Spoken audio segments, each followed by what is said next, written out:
ربنا انفعنا بما علمتنا رب علمنا الذي ينفعنا رب فقهنا وفقه لنا وقربت لنا في ديننا وعلى رب وفقنا ووفقهم لما ترضى القرآن وفينا الكرما وارزقنا حلالا دائما وخلنا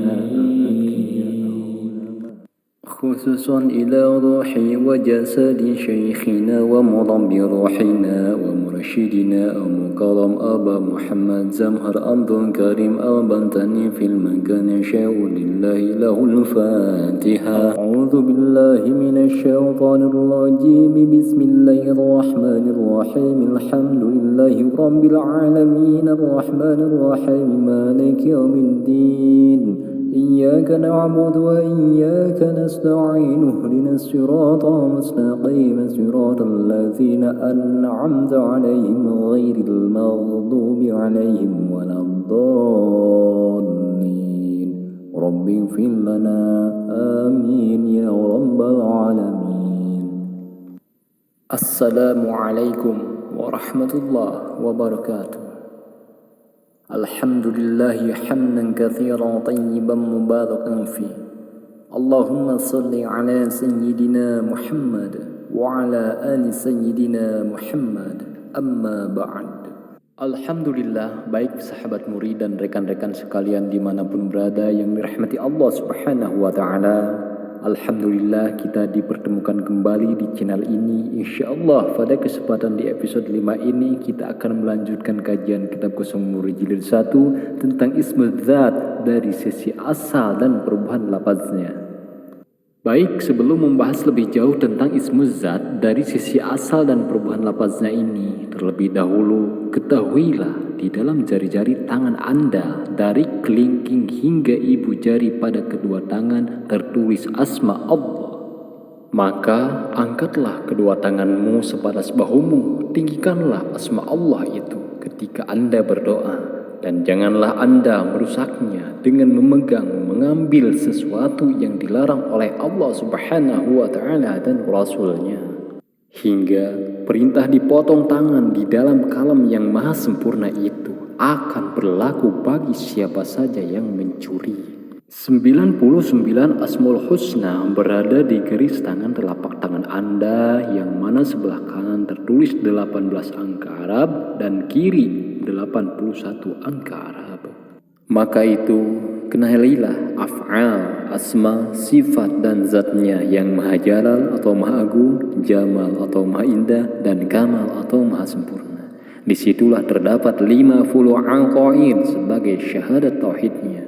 Maka itu barang siapa yang makripat akan dirinya, maka ia akan makripat kepada Tuhannya. Ketahuilah bahwa di tubuh Anda tertulis Muhammad, di mana kepala Anda itu laksana huruf mim bulat, bahu yang rata seperti H kecil disambung dengan mim di perut dan kemudian dal di kaki. Lihatlah ketika Anda sedang tahiyatul akhir pada keempat huruf itu, yang satu huruf mim tasdid tersimpan di sodr.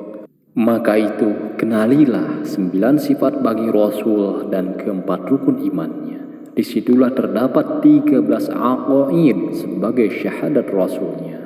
Maka itu janganlah Anda rusak diri Anda dengan berbagai hal-hal yang dapat menjauhkan diri Anda kepada Allah subhanahu wa ta'ala dan Rasulnya. Karena sungguh Allah subhanahu wa ta'ala telah memuliakan anak cucu Adam atau manusia sehingga binatang mati tidak usah dimandikan, tetapi bila manusia itu wafat maka mandikanlah. La ilaha illallah ada 12 huruf dan Muhammadur Rasulullah ada 12 huruf. Maka di dalam 24 jam jagalah iman Islam Anda dari segala yang bertentangan dengan dua kalimat sakti itu. Belum cukup hanya iman kepada Allah subhanahu wa ta'ala dan Nabi Muhammad sallallahu alaihi wasallam saja, tetapi butuh pembuktian yang nyata, yakni rukun Islam. Dalam hal ini sholat. baik secara ritual maupun aplikasinya. Ketika sholat berdiri dengan menundukkan kepala Anda seperti halnya huruf alif, rukukanlah seperti huruf ha kecil, sujudlah seperti huruf mim, dan duduk tahiyat tabarakallah seperti huruf dal. Inilah lafaz Ahmad bahasa Arab untuk menyelamatkan akhirat Anda, insya Allah. Ketika berdiri 180 derajat, ruku 90 derajat, sujud 2 kali 45 derajat, sehingga menjadi 90 derajat. Inilah 360 derajat dunia Anda yang merupakan simbol 360 hari di dalam 1 tahun untuk mengaplikasikan sholat Anda secara nyata.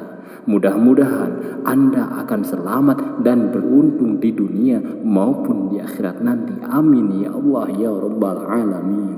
Baik sahabat murid dan rekan-rekan sekalian dimanapun berada yang dirahmati Allah Subhanahu wa Ta'ala, Asmaul Husna memiliki banyak rahasia dan keutamaannya dikarenakan setiap kalimat memiliki arti, lafaz, makna maupun hakikatnya yang berlapis-lapis.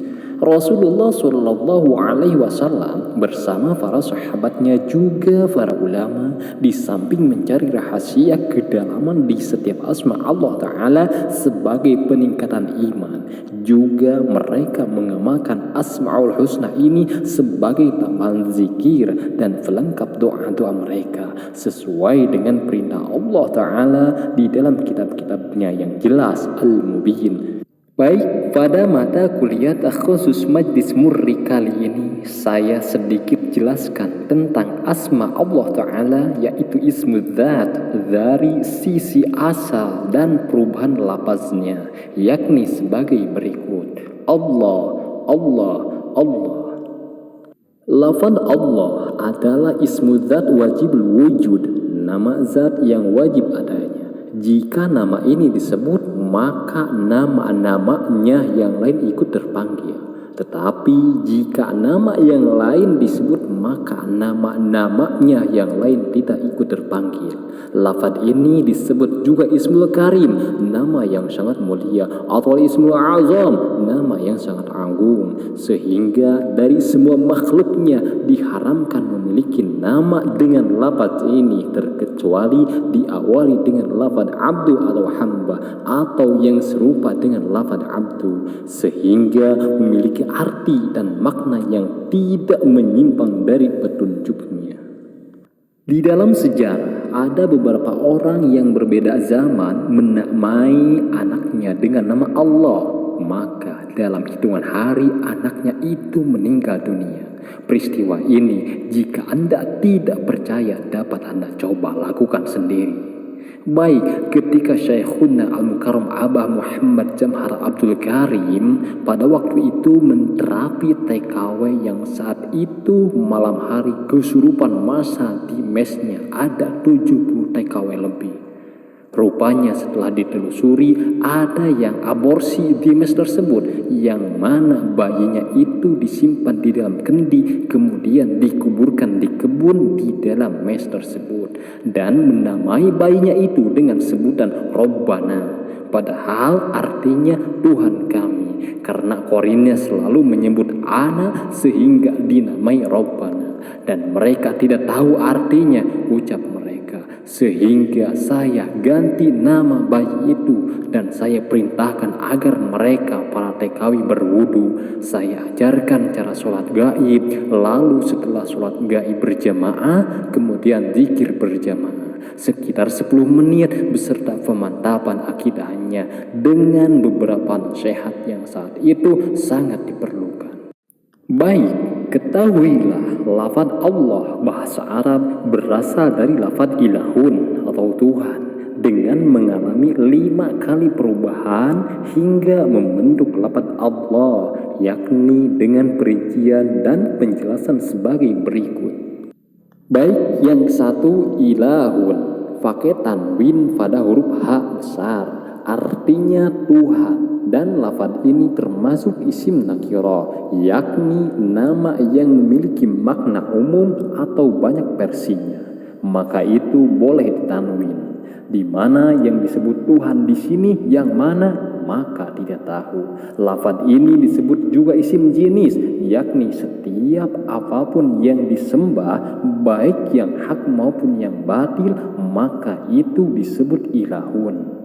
Jika ada yang menyembah matahari, maka matahari itu disebut ilahun atau Tuhan. Jika ada yang menyembah kuburan, maka kuburan itu disebut ilahun atau Tuhan, dan lain-lain. Maka di dalam kalimat thayyibah menggunakan lafaz la ilaha illallah yang artinya tiada Tuhan yang umum dan banyak, baik yang maupun yang batil, kecuali hanya Allah yang khusus dan tunggal, yang hak wajib disembah. Cobalah Anda berzikir menyebut-nyebut ilahun, ilahun, ilahun sebanyak-banyaknya, maka tidak akan berfaedah makrifat kepada Allah Subhanahu wa ta'ala. Baik, yang kedua al-ilahu, pakai alif lam ma'rifat di awal, artinya Allah, yakni al-haq yang wajib disembah. Dan lafaz ini termasuk sudah ma'rifat, yakni nama yang memiliki arti dan makna khusus karena kemasukan alif lam ma'rifat, alif lam, yakni sesuatu yang tadinya umum atau nakirah, tak kala dimasukkan alif lam ma'rifat maka memiliki arti dan makna yang menunjukkan khusus atau ma'rifat. Setiap ada alif lam ma'rifat dilarang menggunakan tanwin, karena tanwin itu menunjukkan isim nakirah bermakna umum. Contoh di dalam surat Al-Baqarah ayat 2 yang berbunyi dzalikal kitabu. Lafaz al-kitabu sudah kemasukan alif lam ma'rifat, sehingga yang dimaksud al-kitabu di sini bukan kitab-kitab yang lain yang bersifat umum, tetapi bermakna yang menunjukkan arti khusus atau ma'rifat, yakni satu kitab itu yang dimaksud yang namanya Al-Quran. Tetapi jika lafadznya dzalikal kitabun, maka bermakna banyak versi, yakni satu kitab yang mana saja, karena nakirah bisa Al-Quran, bisa juga Taurat, bisa juga Injil, dan lain-lain, karena tidak memakai alif lam ma'rifat.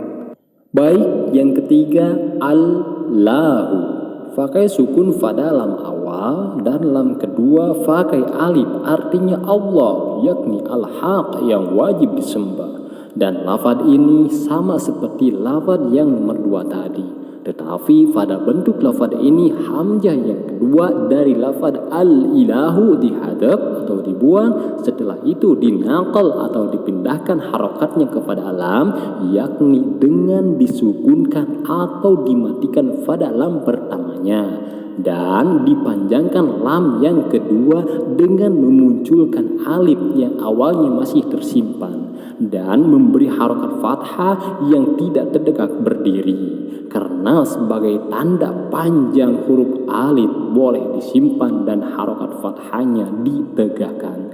Tetapi bila alifnya dimunculkan maka fathahnya biasa saja, yakni tidak tegak berdiri. Inilah yang dinamakan mad tabi'i pada ilmu tajwid.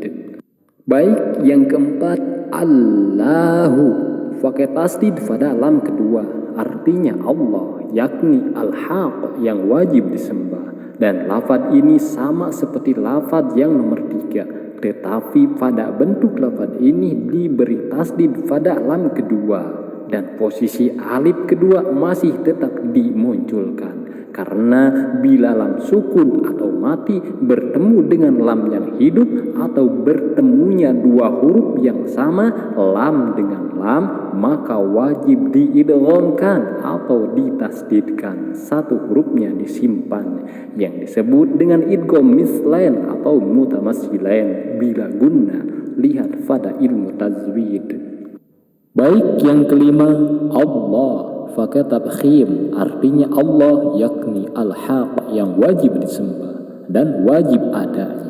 Dan lafaz ini sama seperti lafaz yang nomor 4, tetapi pada bentuk bentuk lafaz ini huruf alif yang kedua tadi disimpan dengan masih tetapnya dibaca panjang, yakni menggunakan fathah berdiri tegak sebagai tanda tersimpannya huruf alif, dan ini termaksud mad tabi'i. Tetapi ketika mengucapkan lafaz Allah, jika ditarkik atau ditiviskan seperti panggilannya orang Nasrani, maka akan bermakna orang yang mengucapkan itu tidak mengagungkannya, malah sebaliknya, yakni sebagai bentuk panggilan penghinaan. Di dalam mengucapkan lafaz Allah dengan ditadkhim atau ditebalkan sebagai tujuan li'azamahu, yakni untuk mengagungkan dan memuliakan Allah Azza wa Jalla. Itulah fungsi takhim pada lafaz ini.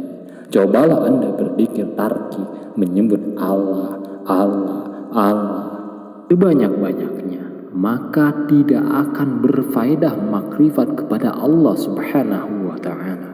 Ketahuilah bahwa selama ini zikir Anda bukanlah Allah, Allah, Allah seperti pada mata kuliah ini, tetapi Anda sering berzikir keliru ya ketipu, keliru ya ketipu, keliru ya ketipu.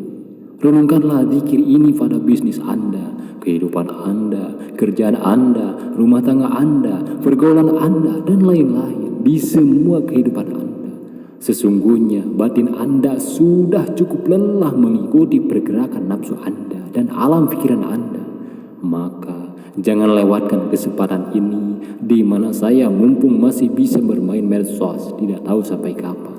Karena biasanya ada tirakat dan tugas yang butuh waktu puluhan hari di tempat tertentu. Sing penting sehat dan panjang umur selalu diberikan Allah Subhanahu wa Ta'ala. Semoga dengan hadirnya majlis murni ini terlebih lagi kelasnya khusus menjadi benang merah dan titik terang dari setiap doa-doa yang Anda panjatkan dahulu. Maka itu luruskan niat Anda dan sempurnakanlah ikhtiarnya. Semoga Anda menjadi manusia yang diberkahi dan beruntung. Mohon maaf atas segala tutur kata dan sikap saya selama ini bila ada yang kurang berkenan. Akhirul kalam, assalamualaikum warahmatullahi wabarakatuh. Insyaallah sampai jumpa di episode 6 yang berjudul tentang ismu dzat dari segi pemandafannya.